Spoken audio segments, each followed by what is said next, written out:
Hardasa bir 10 ildən sonraki vəziyyəti təsəvvür etsəksə, növbəti sikl sertifikasiyadan sonra əminik ki, artıq məktəblərimizin hamısında sertifikasiya balı kifayət qədər yüksək olan müəllimlər işləyəcək və bu müəllimlər məktəbin simasını müəyyən edəcək və valideynləri şagirdləri üçün daha yaxşı məktəb seçmək ehtiyacı qalmayacaq.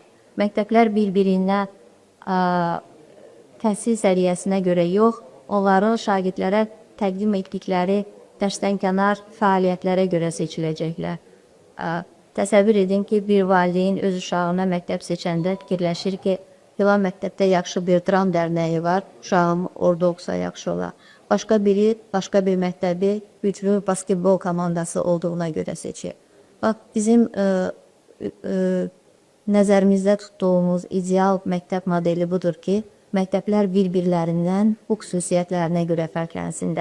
Savadlı müəllimlərinin sayına görə yox, çünki arzumuz bütün məktəbləri savadlı müəllimlərlə təmin etmək və hər bir Azərbaycan uşağına harada yaşamasından asılı olmayaraq keyfiyyətli təhsil təqdim etməkdir.